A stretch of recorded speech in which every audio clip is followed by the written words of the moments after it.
Welcome to Picks with the Professor, the show where a real statistics professor gives you sports betting tips. I'm your host, Professor Sides, and for the latest updates, information, and picks, you can follow me on Twitter at Professor Sides. Today is Saturday, July 2nd, 2022, and this episode covers all of today's Major League Baseball games, although there aren't lines for like half of them, so it's going to be an interesting show. In case you're new here, I built a mathematical model for win probability, totals, hitter, and pitcher projections, and bring in the weather data in order to make one side pick and one total pick on every game that's played Monday through Sunday, though there are no Sunday shows, so take note of that. We'll be off tomorrow and back Monday. That doesn't mean I recommend you do the same, as my goal in this episode is to share key information about today's games, give you a few things to think on, and explain why the model or I like a certain play in order for you to come up with picks that you are comfortable with. I never recommend blindly tailing or fading any pick, but rather to hear the justifications and thought processes to make sure you're fully on board with me or against me before investing your hard-earned money. As we go through my plays, remember there are no locks in game links. What I give you are loves, likes, and leans to indicate my confidence level with respect to scaling wagers. And as always, please remember that good and bad variance will occur. So as much as I'd like to say we'll be profitable each and every day, that is an impossible reality for any gambler. A little bit of good luck, a little bit of bad luck yesterday. Orioles loss hurt. Missed all the totals that were close, just on the wrong side of them. Kind of some heartbreaks on the totals. The sides went really well, leaning more underdogs. Yesterday, it's kind of been where the model's headed as some of the prices have gotten out of control. A little bit more of a mixed slate today with regards to favorites and underdogs. Again, of course, half the games don't have lines yet, it seems like. So we'll see how the rest of the day plays out in that regard later on. And before we get to those games, some reminders, please hit that like button if you're on YouTube. Also, if you're not yet, please consider subscribing or following. It's free. The only way, assuming you turn notifications on to ensure you don't miss any the college basketball, MLB, or college football content that this channel provides. Share with a friend if you know others in the game. Hit me up on Twitter or drop a comment for on YouTube. I love those and try to respond to as many as I can. Let's get rolling here. We've got a morning game if you are not in the Eastern time zone. Got a couple of those. Start off with the Rays and the Blue Jays. What should be a doozy of a pitching matchup. Shane McClanahan versus Kevin Gausman, two pitchers that I give identical 77 ratings to, and again, in the 70s is fantastic. Two pitchers that you just can't say enough good things about. Here's the thing that I want to point out about these pitchers. We have to remember that while McClanahan has performed better this year, that's not necessarily predictive of how the rest of the season will go. You can't take away what he's done, and so far he's been, for sure top candidate for the AL Cy Young. But their underlying metrics are almost identical with a rounding error edge to Gausman, and that's why they project so similar. So my stance on this game is that these two pitchers are both great and basically even. Now, if you disagree with that, then that's fine. That may inform how you handle this game. But I also want to point out that the Rays are very right-handed heavy and get a sizable boost, an already great offense, an already top five hands down, and potentially top 2 or 3 offense in baseball gets a boost by facing a lefty in McClanahan. So to me, you've got two pitchers that are even. You've got a Blue Jays offense that's better than the Rays offense, gets a boost by facing a lefty. I like the Blue Jays bullpen more than the Rays, and the Blue Jays are at home. And you may look at the number. The model says Blue Jays minus 178. And it does seem maybe a tad high, but again, the only reason you don't get to a number that high is if you think McClanahan is a ton better than Gausman. And again, acknowledging that McClanahan has better results so far. But part of that is McClanahan pitches in a massive pitcher-friendly park, and Gausman pitches in a more hitter-friendly park. Part of it is just random bounces, right? Again, ERA year to year is not extremely predictive as opposed to something like FIP, XFIP, or XERA is. So again, I think these two pitchers are about a wash. Both are fantastic, but that Blue Jays offense is the difference maker. The Blue Jays bullpen, whenever it gets to the bullpens, there won't be a whole lot of bullpen action in this one, most likely. And the Blue Jays at home, I think the Blue Jays should be a much bigger favorite than they are. Minus 130, I think, is an insanely low price. And again, we've been leaning to underdogs here, but in this case, I think this number should be tons higher. A great pick for me on the Blue Jays. With regards to total, I'll go over 7. You got a hitter-friendly park. And the Rays offense is above average, and that Blue Jays offense against lefties might be the best unit in baseball. They are so good against left-handed pitching. Not to say that they're going to score 7 off McClanahan. They almost assuredly won't, but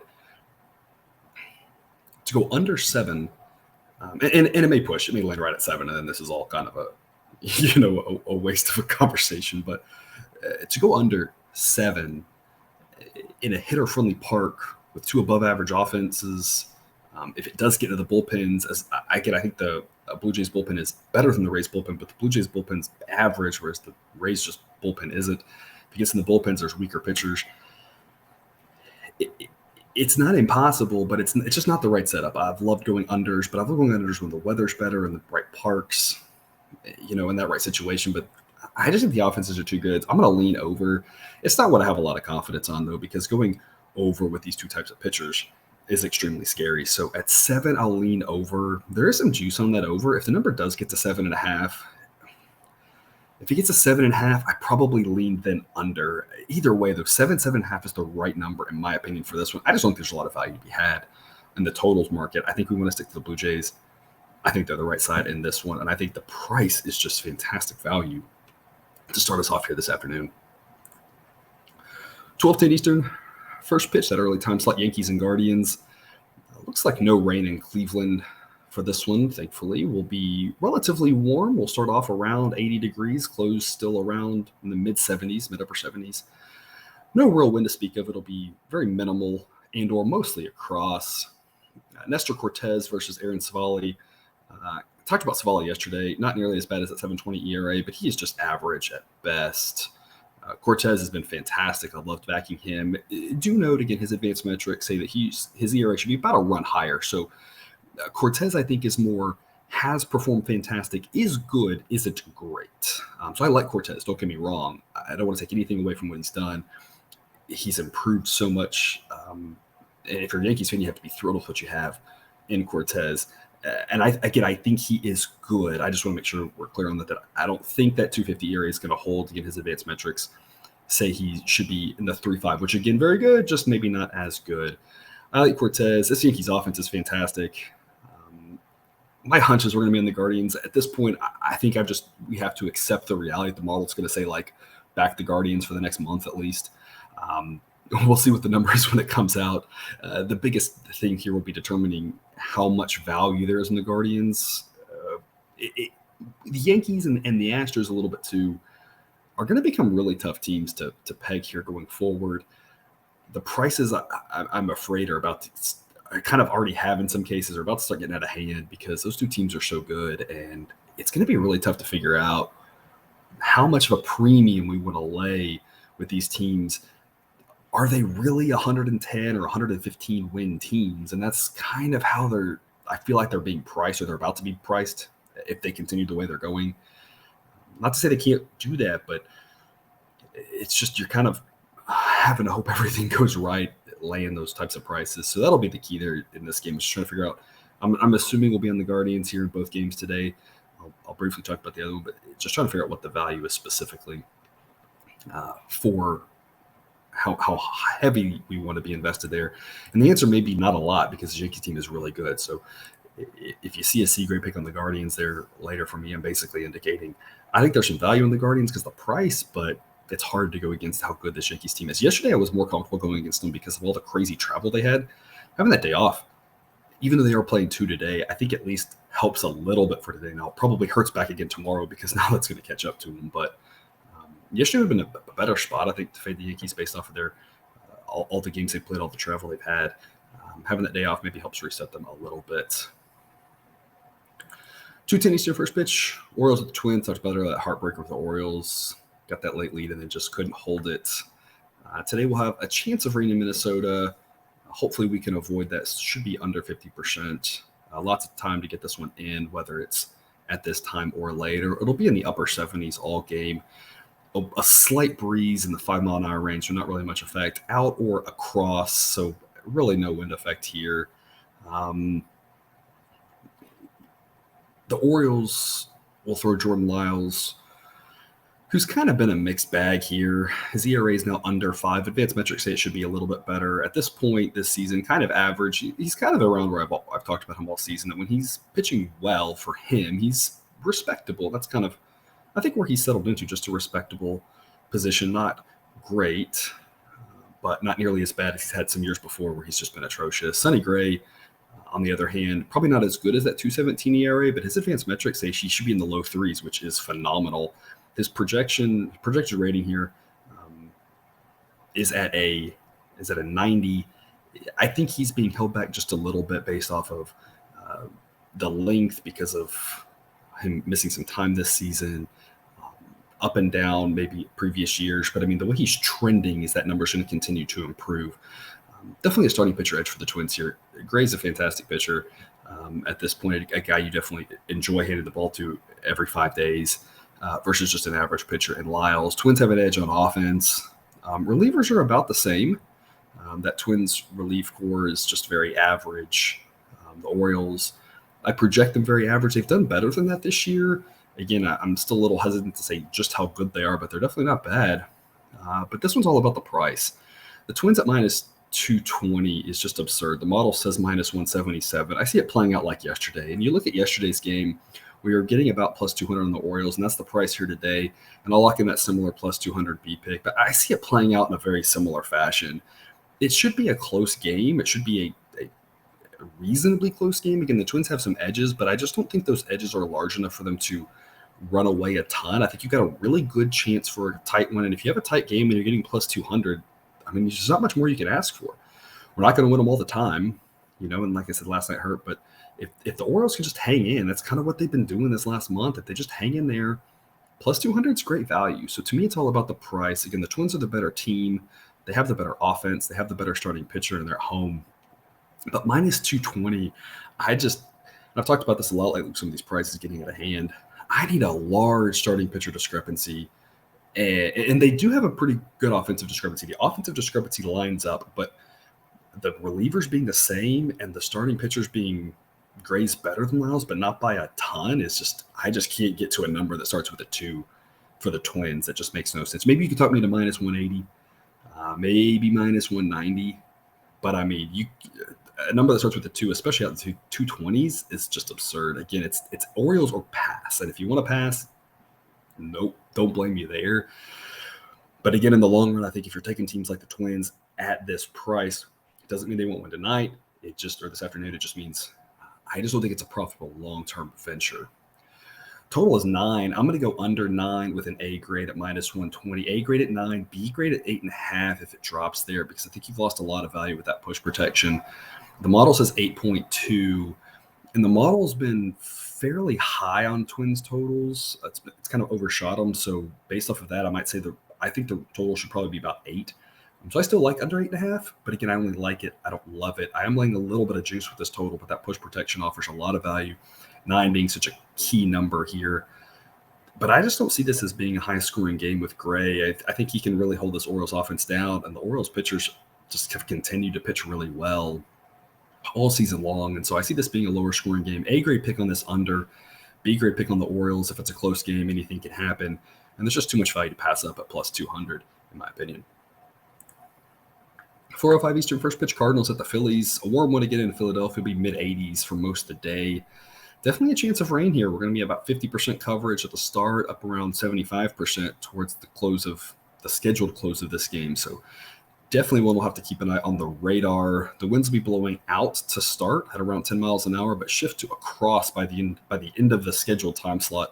And again, who knows when this game's going to get played. So a big question mark with regards to the weather. And that makes a big question mark with regards to total, in my opinion, depending on exactly when this game gets played. If it does get delayed, front comes through, gets into a night game, temperatures start dropping, winds are across now. Winds are out now, they're across. I mean, if this game gets delayed, 3 hours, 4 hours, and this becomes a night game, and you can still grab a total under 9.5, I mean, that jumps to a B, maybe even an A grade. So just something to keep an eye on here with when this game happens. So there's a chance that that there's some adjustment there to the total number. You never know. But in my opinion, the later this game goes in time, the more I like this under, because the weather is going to shift from, hitter friendly. I mean, starting off, we're hitter friendly. Starting off in the mid 80s, winds blowing out around 10 miles an hour. That's good hitting weather to start with. But again, if there's rain that makes this delayed starting, that under 9.5 is going to look real enticing. As it is, I've only got a C pick on it because I just don't know what's going to happen with it. So I'm giving myself the opportunity to invest more later. Keep an eye on Twitter and the sheet. I will update that if the situation warrants it. It'll be Matthew Liberatore versus Kyle Gibson. Liberatore's a 4 ERA on the season, but his advanced metrics say it should be about a 1.5 higher than that, projects to be well below average. Definitely a starting pitcher edge for the Phillies. Gibson's been kind of up and down. His ERA is starting to converge with his advanced metrics. He's pitched better lately, and that ERA is dropping. His advanced metrics say it should be about a half a run lower than it is, a little over half a run lower. I have Gibson as a slightly above average pitcher. Again, edge to the Phillies with regards to the starter, but edge to the Cardinals with that offense. That Cardinals offense continues to improve, while the Phillies offense I still have below average. The bullpens rate about even. I'm still not sure about the Phillies bullpen. I still think the Cardinals might have a little bit of an edge there. Model says Phillies minus 105, and that kind of makes sense to me. The Phillies are at home, but the only edge they have is a starting pitcher. And the question you have to ask yourself is how much of an edge do they have with Gibson? It's definitely an edge there, but the edge that the Cardinals have on offense, I think, can more than overcome that.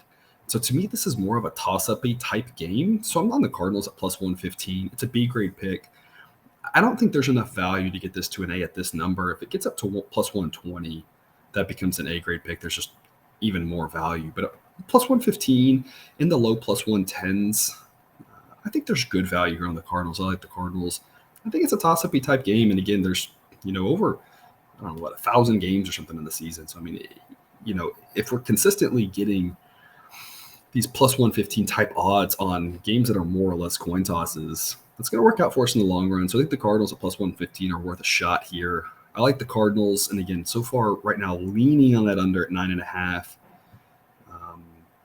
Just all depends on when this game happens. If it happens earlier, 10 is not a crazy number. And I think that's where the total's heading. But if it's delayed, all of a sudden, I think that projected total should drop down to 8.5 or 9. So just all about the weather with regards to this total. There should be some runs. Just when the game is played will dictate how many there are, I think. Brewers with the Pirates, 4:05 Eastern, first pitch. Warm one in Pittsburgh will be in the mid-80s all day. No rain there. Winds blowing out to left field at the start, out to center field at the end in the 5 to 10 mile an hour range. Aaron Ashby versus Bryce Wilson, a massive starting pitcher edge for the Brewers here. Ashby is definitely above average. His 4.25 ERA is inflated by a couple of bad outings, but his advanced metrics say he's pitched about a full run better than that all season. I've liked Ashby all year. I don't see any reason why that should change now. Wilson is not good. He's not as bad as an 8.29 ERA, but that's not breaking news. No major league pitcher is as bad as an 8.29 ERA, or else if they are, they won't be in the major leagues much longer. But his advanced metrics say his ERA should be around 5. That's still very bad. So, again, big starting pitcher edge for the Brewers. Offensively, I think the Brewers have an edge, mainly because that Pirates offense just isn't good. Finally, the Pirates relief corps is taking a ding in the model. Big edge to the Brewers there. Model says Brewers about minus 150. The model still likes the Pirates, probably more than it should. It's just tougher to be a road favorite with a big number. We'll probably be on the Pirates again on this one. It's not one I'm going to like, though. Backing Wilson's just a tough ask. But the Pirates at home are frisky enough that depending on what sort of big plus odds we can get, if you can get a price like Brewers minus 155, maybe even minus 160, I don't think that's a bad investment. So we'll see what number this opens at, assuming it's these two pitchers. The number's not going to change really at all. If the Pirates use the opener in front of Wilson, it's the same handicap, really. The Pirates, rounding error-wise, might actually get a slightly better boost. They're using that opener allows a reliever to go out and throw as hard as he can for the top of the lineup, and then Wilson come in more for the bottom, allows him to go a little bit longer. But Wilson's just not good enough for that to really help him, I think. So it's a situation where if they use an opener, it's really the same handicap. Nothing's going to change in my mind. Like I said, Brewers minus 150, 155, even minus 160, I think is a solid price. My fear is this price is going to be like Brewers minus 200 or something like that. And then we'll just have to be on the Pirates just because the price. The Brewers probably win this game, but at some point you just can't go laying crazy high numbers and think that that's going to be a recipe for success. It's ask any number of gamblers, they've probably tried it in their career. It probably hasn't worked out too well for them. 4:05 Eastern first pitch. Marlins at the Nationals. The Marlins last night. I'm back on the Marlins again today at even money. Seems absurd to me. Daniel Castano versus Jackson Tetreault. Castano's pretty average. He's outperformed his metrics. He's probably not as good as that 2.57 ERA. He probably should be at least a run, maybe even two higher than that. But that would still put him average versus Tetreault, who I have a full run worse than his low 4 ERA. I think there's an edge to the Marlins with regards to the starting pitcher. I don't trust either offense, but the Marlins have a much better bullpen. So this becomes a situation where the Marlins pitchers are just so much better. The model says the Marlins should be a minus 142 favorite. I think this Nationals team is awful, and you got a pitcher with the pulse for the Marlins. This number doesn't make any sense to me. Even money is a gift. Kind of reminds me of yesterday's game. I mean, I don't understand why people are giving the Nationals any credit. It's a very bad baseball team. There's really not much more to say than that. With regards to the total, it'll be hot in Washington. We'll start off around 90 degrees. We're going to close in the low 80s, but about an 80% chance of rain throughout. So another similar situation. We'll have to see exactly when this game happens, if it happens today with all that rain in the area. The wind will stay at 5 miles an hour or under throughout the day. But again, you like the under a little bit more if this game gets delayed just because it will be less hot. 90-degree weather definitely helps the hitters. 80-degree weather, maybe a little bit, but not as much. I'm going under 9.5 with the B grade pick. If it gets delayed and you still can grab a 9.5 and you just avoid those 90-degree temperatures and they're into 80, you have to start wondering if that's an A grade under right there. The Marlins should score a little, sure, but I mean their offense isn't that good, and the Nationals' offense really isn't that good. So I mean, a 9.5 just seems too high. It's not that either pitcher is great, but these offenses just aren't ones that are going to put up a lot of runs, especially if we avoid those 90-degree temperatures. As it is, knowing we might get some of that warmer weather, it's only a B grade pick on the under. I think this total should be 9, so I think there's some value there going under 9.5. 4:05 Eastern first pitch, White Sox at the Giants. Another chilling one in San Francisco, 55 degrees to start, 55 degrees to finish. Winds will be blowing out in the mid 20 mile an hour range, but again, in that park, that means a whole lot less. So maybe a slight boost to the bats there because you never really know what that wind's going to do, but it's not like most parks where a 25 mile an hour wind out would actually help the batters. Two above average offenses will face off against two pretty good pitchers in Dylan Cease and Logan Webb. Maybe not quite the same pitching matchup as McClanahan and Gausman, but just below them. I really like both these guys. Cease's ERA is down to 2.56. Advanced metrics line up right with that. He's had a couple of bad innings this year, but otherwise he's just been phenomenal. And Logan Webb is kind of a similar story, half run higher on the ERA and a half run higher on the advanced metrics, but having a great year in his own right as well. A tiny bit worse, but I mean, both these guys are really good. This is another line that really confuses me. The model says the Giants should be a minus 111 favorite, which basically is home field advantage. And I think that makes sense because the White Sox, their offense is worse against righties or it's just a whole lot better against lefties. They're so right-handed heavy. But the White Sox and the Giants' offenses against righties, I think that's what we're talking about here, are about the same. And the relievers are about the same, and the starters are about the same. I don't see how the Giants are a minus 138 favorite. Minus 111, minus 115, sure. Like those would be numbers I would say absolutely that makes sense. And of course, they've got to add their juice. So if it was minus 120 Giants plus 110 White Sox, I'd say sure, absolutely. Like I don't see how you find an edge on this. So I'm explaining all this so that way if you say no, I disagree, I think of this, there you go. That helps inform your play. But Giants minus 138 just makes no sense to me. I'm on the White Sox with an A grade pick at plus 128. I think it's a coin tossy type game. I don't trust either set of relievers. Both offenses are solid, and I like both starting pitchers. I mean, this should be an entertaining game.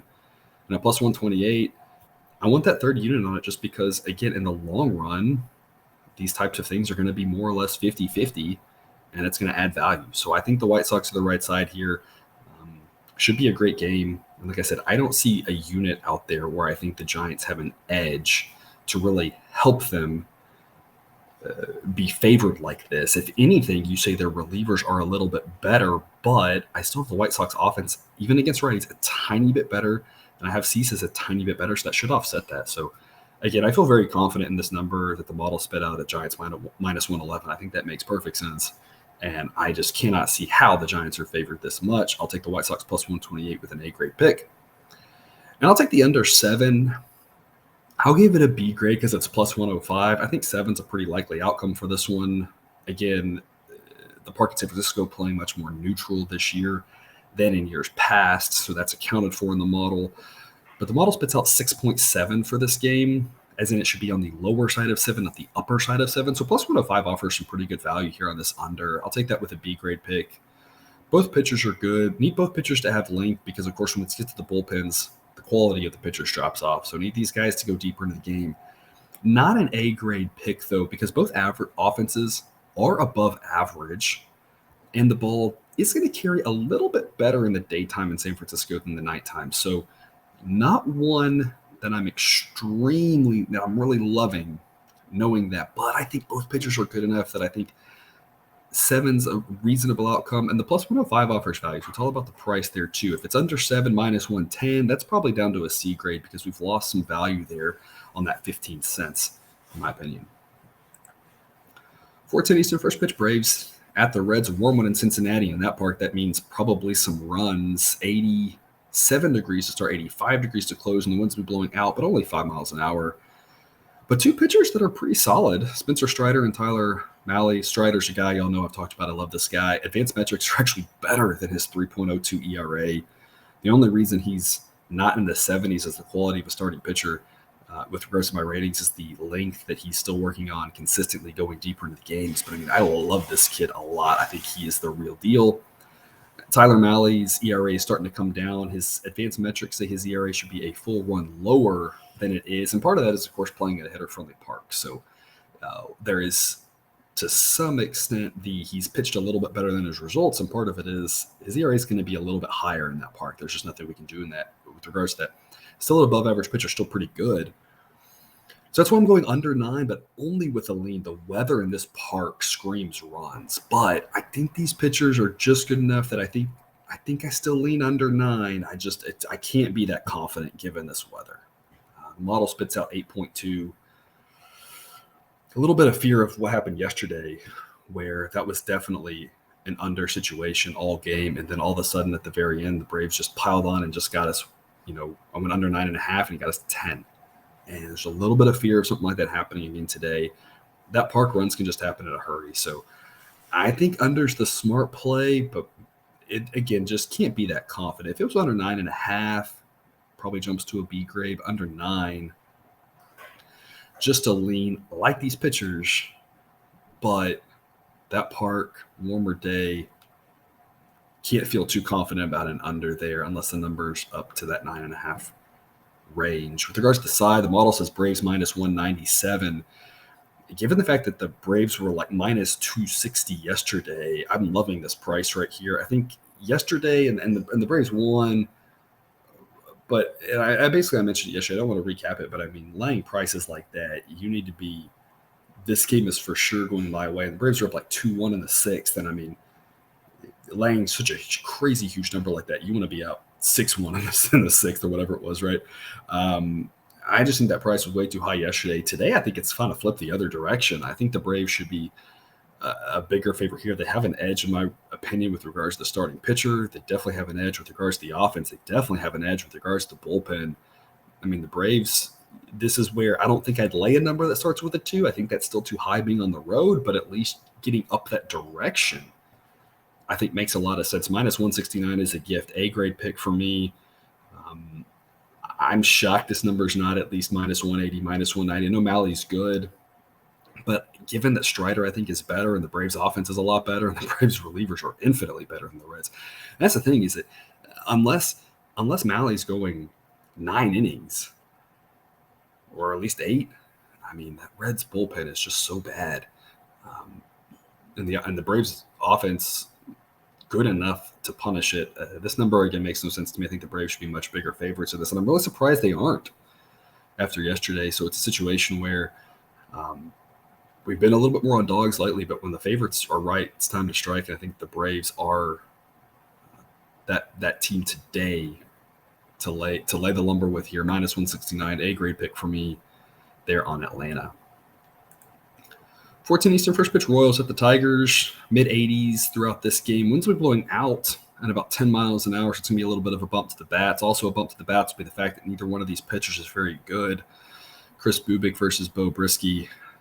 Bubic here has a 7.45 ERA. Advanced metrics say it should be about 2 runs better than that, but that's still very bad. Brisky has a 4.55 ERA. Advanced metrics say it should be into the fives.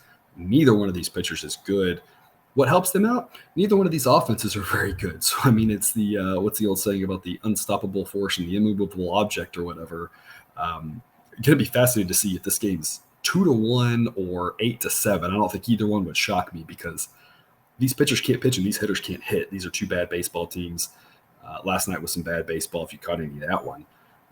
If it is these two pitchers, and you never really know, we'll find out shortly, of course. But if it is these two pitchers, the model says Tigers minus 119. Basically says that the only edge in this game is the Tigers have a better bullpen than the Royals. That jumps them from your standard home field edge of minus 115 up to about minus 120. So that's kind of how the model comes up with that number. It projects a total of 9.5 based off the fact that the pitchers are really bad and this is more hitter-friendly weather. But I think probably 9 is maybe a better total, just because these offenses are just not good. So we'll see what the numbers are when those come out, if those are the actual starting pitchers, and I'll add those plays to Twitter and the Google Sheet later.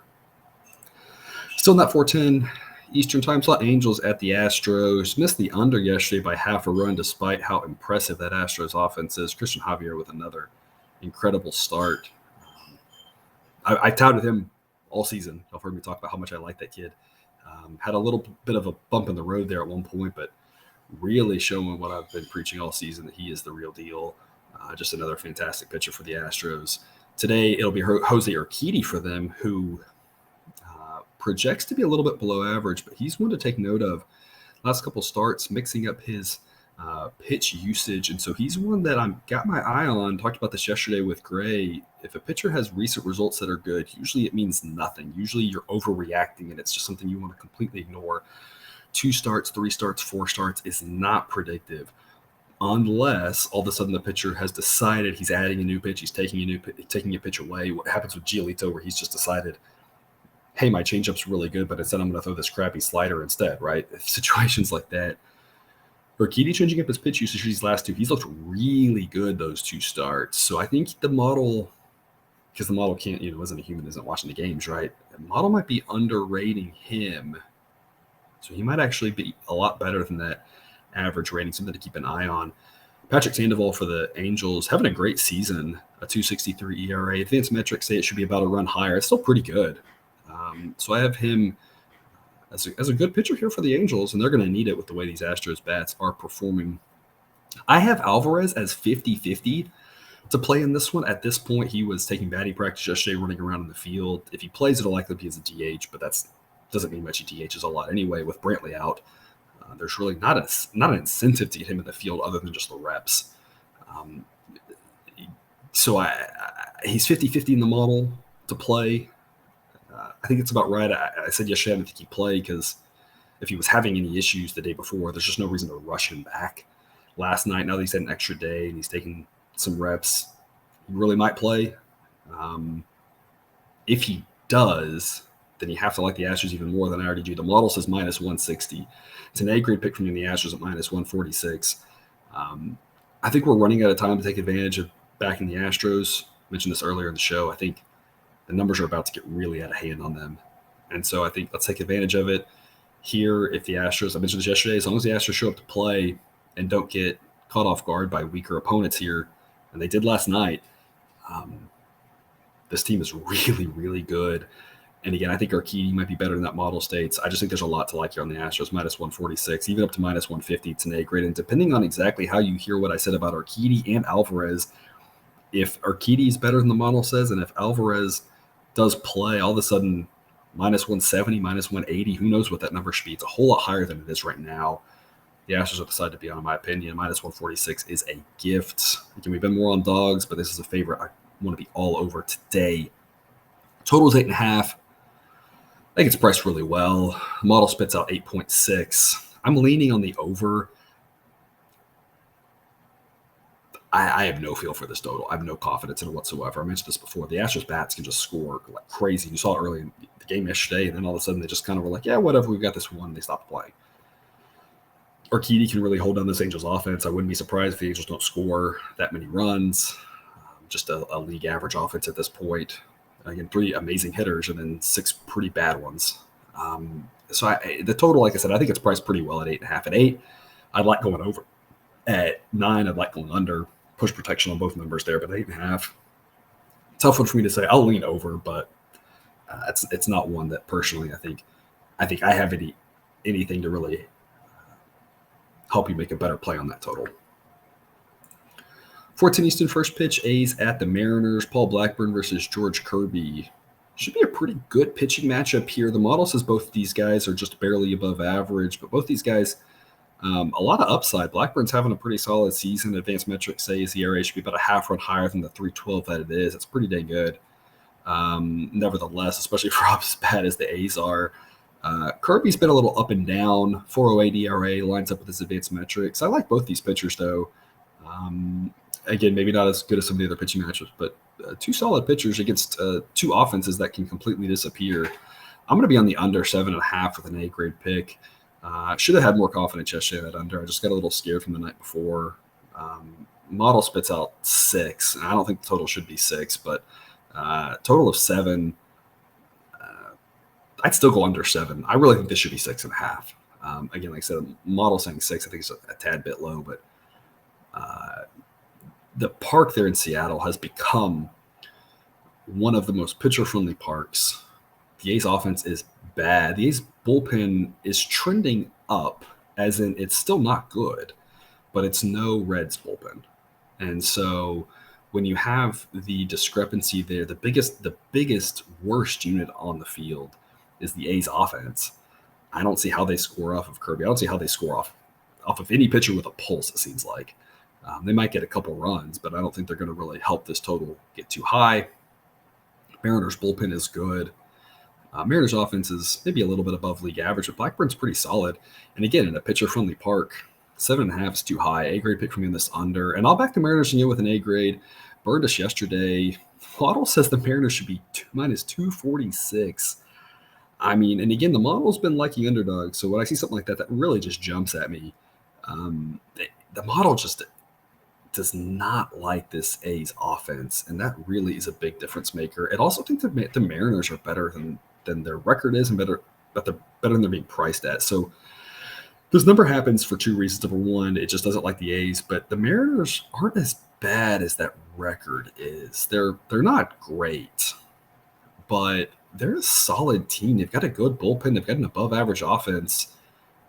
And the Mariners should win about maybe 55% of their games going forward is kind of what the model thinks. And so you have a combination of the model saying the Mariners are pretty good. They're at home, and this A's team is bad. I think 246 is a little high.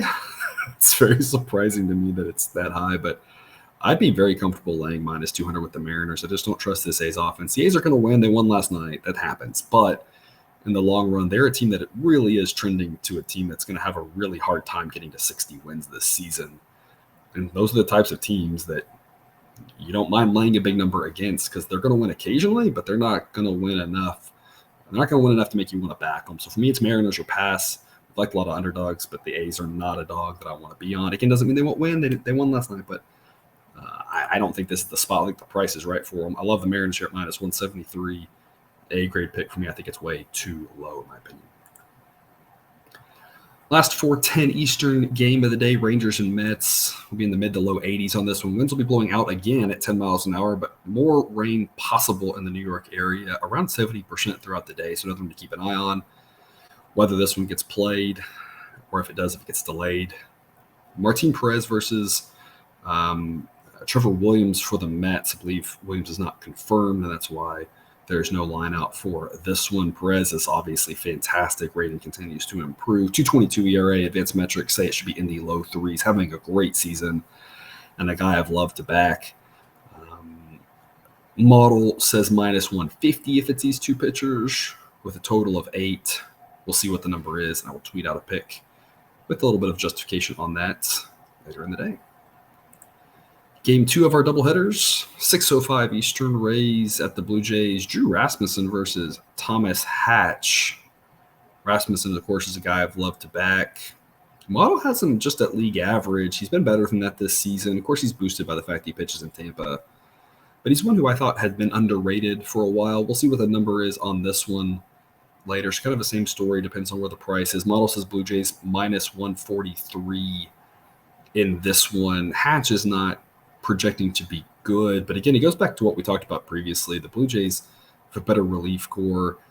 And even against a righty, still have a better offense in this Rays team.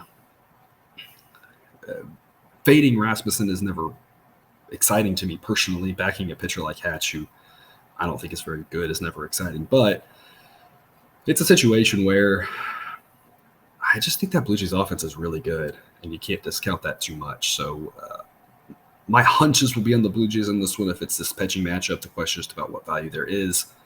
My hunches will be on the over on this one as well. I just think hitter-friendly ballpark, bad relievers, good offenses. My hunches will be over on this one. I really hope it's 9. If it's 9, it's an A-grade over. My fear is it's going to be 9.5, and that's going to be still an over, but again, 9 means such a key number. Like it a whole lot less. So take that for what it's worth. If you hear this and then the number has to come out, you can keep an eye on it when it comes out. If you see a 9, in my opinion, grab that over. I would really love over 9 in this game. To the other game 2, Yankees and Guardians. Still no rain for Cleveland. It'll be around 80 degrees to start. It'll be around in the mid-70s to start. It will get cooler as the night goes on. This one will be Garrett Cole versus Kirk McCarty. And obviously Cole's fantastic. McCarty, not. Yankees probably win this one as well. It's all about the price. My hunches will be on the Guardians just because my hunch is this price is probably going to be something. I mean, given the price yesterday where the Yankees were minus 220 against Savali, who at least isn't bad, my hunch is this is something crazy like Yankees minus 250 or something. And the Yankees are good, but I mean, this Guardians team isn't bad. I think they're pretty decent at home. It's just if you're the type of person who says all these big favorites win, I just encourage you to track that over about 100 games. Track all these big minus 200 favorites and see, because you have to win 70, 75% of them. And my hunch is that it won't be that high. So the Yankees probably win. It's all about the price. I'm assuming it's going to be Yankees minus 250 or 270 or something stupid. It'll be on the Guardians on this one just because McCarty isn't good and Cole really is. But baseball's got a lot more variability than people like to think. People like to think, oh, this pitcher's really good. It's like that pitcher still loses like 10 times, or the team loses a game that pitcher pitches in like 10 times a year. So, and when they do, it's to teams that are decent like the Guardians. It's sometimes against a decent pitcher. It's sometimes on the road. It's sometimes against a good offense. I think this Guardians offense is good, trending in the right direction. And whenever McCarty comes out, the Guardians have some decent relievers. So, again, the Yankees are fantastic. It's just all about the price. I think we're there to the point where the Yankees are going to start being really overpriced. Like I said, but the Astros I don't think are quite there yet, but I think they're getting there. It's going to make it real tough to deal with these crazy prices. We have to figure out how to pick and choose our spots to try to find good value, because in the long run, I don't know this as fact, but I feel fairly confident that as good as this Yankees team is, I feel fairly confident if you back the Yankees in every single game from here on out to the rest of the season, I feel almost certain you will lose money. Because the prices are going to be so high, they're not going to lose that much. But when they do, you're going to lose 3 games worth of winnings in one day. And so I just don't think we can just say this Yankees team is good and let's back them. They are really good. But I mean, they're pricing it that way for a reason. So I may be preaching to the choir, but I just want to make sure I get that point across here. All going to be about the number. I'll be with the value. I'll tweet out what I'm doing on that one later. 7:15 Eastern first pitch, Padres at the Dodgers. A warm one in LA. We're going to start off around 80 degrees as it'll be at about 4:15 there local time to start. It'll close in the low 70s. The winds will still be out as it usually is in that park. Winds usually die down at the end of the game because it's a night game. Being a late afternoon start there, the winds will stay around 10 miles an hour out the whole game. That's why I'm on the over at 7.5. Just a lean, though. It's warmer. The ball carries better there during the day. I almost got this to a B grade over. You almost could talk me into it because, again, that ball carries better there in the day. Wind will be staying out. It's warmer. I just couldn't quite get to a B grade because I kind of like both these pitchers. Darvish was a guy I was fanning maybe early in the season, but he's having a really good year, a little bit of a resurgence for him. I've liked what I've seen.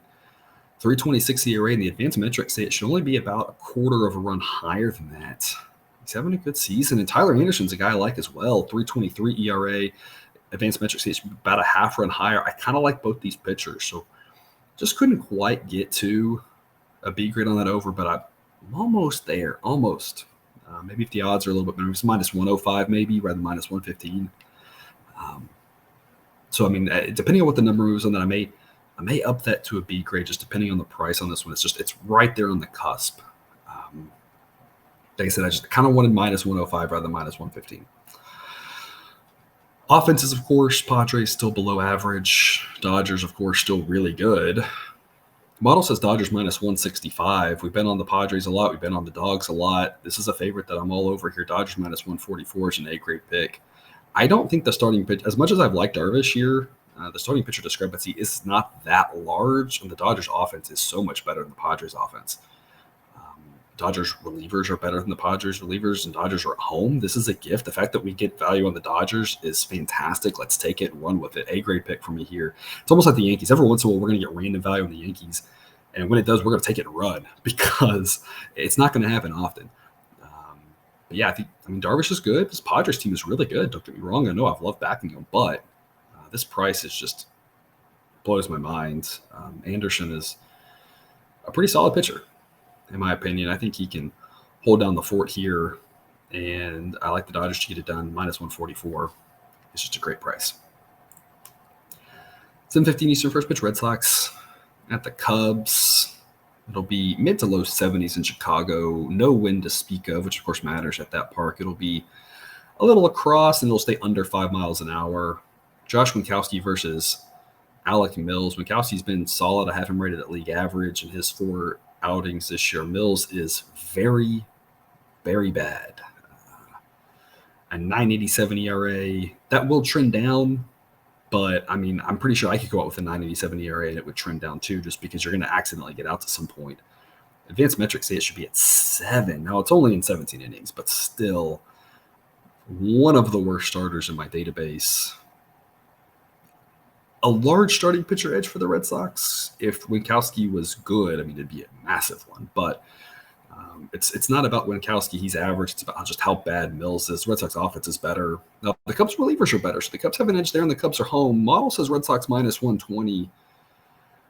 Red Sox are more likely to win this one than not. Again, they do have an edge on offense, but Winkowski isn't good enough, in my opinion, to justify the fact that the Red Sox are minus 144 favorite. So I'm on the Cubs at plus 133. Only a B-grade pick, though. I don't think there's a ton of value in this number. I think there's value. I think it's worth the investment, but I just think it's a medium amount of value. If I could guarantee that Mills is only going to go one time through the lineup, I'd like this a little bit more, but I don't know how much he's going to pitch. And again, that Cubs relief core is pretty solid. It's just a situation where if he tries to go out there and throw too much, I'm just really worried about bad things happening against a pretty good Red Sox offense. So I like the Cubs at this price. I think the Red Sox shouldn't be favored by this much. The Cubs got it done yesterday for us as an underdog. I'm just really nervous about how much Alec Mills we see in this game. So only a B-grade pick, unless you get information that they've just said, hey, Mills is going one time to the lineup, 2 innings, 3 max, and then it's over to the bullpen. Now maybe we're talking. But if he's just involved too much, he's going to be the worst pitcher involved in this game. And it's hard to give an A-grade pick just in general, knowing you've got the worst pitcher and he might throw the most innings for you. So it's just I'm scaling back a little bit here on the Cubs. I like them. I think there's value on the number because I don't think the Red Sox should be this big of favorites, just especially given how bad their bullpen is. Winkowski's not going to go 7 innings most likely. It doesn't mean he can't, but he's averaged 5 innings a start. I feel like 5 is probably what we're expecting. That means we've got 4 innings from this Red Sox bullpen. That's very bad. So I don't think the Red Sox are getting too much respect on the road here, but too much Alec Mills for me to make this an A-grade pick, B-grade pick for me on the Cubs at this number of plus 133. And to wrap us up, one late game, 9:10 Eastern first pitch, Diamondbacks at the Rockies. Nice night in Denver, upper 70s to start, lower 70s to close. The winds will be blowing across or out to start, shifting towards out at the end of the game. So a fairly friendly hitter environment because it'll be a little bit warmer to start. And then the game moves along that wind that's maybe out, maybe across, will be shifting more to out. So, I mean, definitely hitter-friendly weather, slightly hitter-friendly weather, not warm enough to be really hitter-friendly. Yesterday's total was 11.5. The game was cruising towards the under, and then there were 7 runs in the last 3 innings to get to the 12th run. So you can never really be overly confident about totals in Coors. Today, again, maybe a tiny bit more friendly hitter weather than that. Not by too much, though. Dallas Keuchel versus Austin Gomber. Gomber's having a really bad year, and he's trending in the wrong direction here. He's not as bad as that 6.55 ERA. Part of that is inflated because of Coors. Part of it's just the bad bounces, but his underlying metrics say it should be 450. That's not good. Coming into the season, I had him at about a league average pitcher. Now he's, again, trending towards below average, solidly below average. So that's concerning for him. Keuchel having an atrocious season. I do expect Keuchel to get a little better. This is not, I mean, obviously as an Astros fan, and Keuchel has a special place in my heart for, the good memories I have rooting for him. But I mean, the bank account's more important than my fandom here. And he's having a really bad year. We faded him a lot. I do expect a little bit of a bump, though, now that he's back with his former pitching coach in Arizona. I'm not expecting a career resurgence. I'm not saying he's going to be good, but I do think, and again, his rating is very bad. Underlying metrics not good this season. Those underlying metrics say his ERA should be in the low 5s. So it's better than 8. Maybe that's a silver lining for you. The model doesn't know this. I don't have any, hey, you've got back with your former pitching coach that you had success with. Very bold model. But I think he can get closer to league average as the season goes along. I do expect a guy he's comfortable working with, a guy who really knows him well, to kind of be able to point out a couple of things, make a few adjustments, figure out the right pitch usage, whatever it may be, to kind of maximize his value, which, again, doesn't make him good, but might make him decent, might make him respectable. So I expect an improvement from Keuchel, but of course where he's been, it's probably not saying too much. Bottom line, 2 pitchers that aren't good. I'm still going to go under 12, though. 12 is just a really big number, and the even money, but it's only a lean. It's not one you can be really confident in. I just,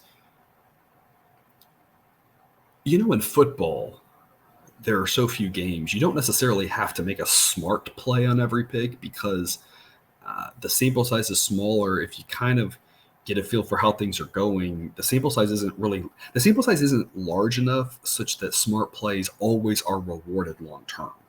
That doesn't mean we don't want to make smart plays. We do. I don't want to indicate the wrong message there. It's just that when you have a sport like football, if you only make smart plays, your season's not long enough that it may not help you. Right. But in baseball, I think making the smart play is something we just got to stick to. Going over 12 at minus 120, and it's not 90 degrees in Denver, and this Rockies offense isn't good, and this Diamondbacks offense isn't good, and this Diamondbacks offense, worse against lefties. It's just, I just don't think it's smart. So I'm going under 12. I like the even money, but only a lean because these 2 pitchers aren't. It's kind of another one of those immovable objects and whatever, right? That whatever that saying is, these pitchers aren't good. The offenses aren't good. So I just think 12's a little too high. I'll take the even money on the under. but it's not one I'm going to be really invested in because I think anything can happen in that game and in that park. And in that park, we give a huge park inflation, but there's random games in Coors with mediocre pitchers that's like 4-2. So anything can happen there. So it's a total that I really want to stay completely away from because there's not enough things going in one direction to make me feel good about it. With regards to the side, model says Rockies minus 112. The model says that the Rockies edge, with more or less, I'm gonna try to break it down for you. The model says the Rockies edge with regards to starting pitcher is offset by the fact that their bullpen's worse. Model says that the Rockies get a boost facing a lefty, whereas the Diamondbacks get a drop offensively by facing a lefty. The model says that edge is not large enough to really impact this game that much. Model says the Rockies should be favored, but I guess this is what I'm trying to say. If these two starting pitchers were good and we knew we'd see a lot of the lefties, all of a sudden the Rockies offense, I think, now rates better than the Diamondbacks offense against lefties. But because we know we're going to get to the bullpen and we're going to see righties, the Rockies' edge against lefties is going to only happen for the first couple of innings, and the Diamondbacks' offense is going to then get better. So it kind of just says the offense stuff balances out because we know we're going to see righties. It's not like we're seeing a lefty for 8 innings. I'd be shocked if Gomber throws 8 innings. I'd be shocked if Keuchel throws 8 innings, right? So it's a situation where these two offenses, the Diamondbacks offense is better than the Rockies offense in my opinion, but the lefty thing it makes the offenses about even. Again, better starter for the Rockies, but better relievers for the Diamondbacks. All that becomes a wash, and the model says Rockies 53% win percent, which is exactly what home field edge is. And so I'll take the Diamondbacks plus 131. I think there's value on the number, but only a B pick. It's like the Cubs game. In the plus 130s, I think there's too much value to pass in a I don't really know kind of game, but it's not one I want to be heavily invested in. Just like I don't want too much Alec Mills, I still don't want too much Dallas Keuchel. The benefit, and this one with the Diamondbacks, is that Austin Gomber isn't good himself. So it's a situation where Diamondbacks have value at this number, but it's not one that I think is worth a heavy investment because there's just too much variability with these starting pitchers and too much crap with these offenses and relievers, in my opinion. Bad baseball, maybe one you don't want to stay up and watch unless you're a fan of one of these teams. Remember, as I always say with football, you don't have to watch them to make the monies, right? You can still wager on it, and you can find out later in the night or in the morning how it did. You don't have to watch it. This is definitely one of those games here tonight. I'll recap the A picks for you here. I've got the Blue Jays minus 130 against the Rays in game 1. I've got the Orioles and Twins under 9 at minus 120. I've got the Marlins even money at the Nationals. White Sox plus 128 at the Giants. The Braves minus 169 at the Reds. The Astros minus 146 at home against the Angels. The Mariners minus 173 at home against the A's. And I'll also take the under 7.5 in that game. And then the Dodgers at home against the Padres at minus 144. A ton more picks coming later in the day as more lines come out, more starting pitchers get finalized. If anything needs to get updated with regards to those pitchers, I'll, of course, update that in the sheet. Thank you for tuning in to another episode of Picks with the Professor. A reminder about that Google Sheet. It's got picks, projections, and results. You can find that link and more at the website, www.pickswiththeprofessor.com. If you haven't done so yet, please click that subscribe button to ensure all the sports betting content we provide on this channel is dropped right into your feed. I will see you Monday. I'll post some picks tomorrow. No shows on Sundays. Best of luck this weekend. And until next week, remember, you can eat your betting money, but please don't bet your eating money.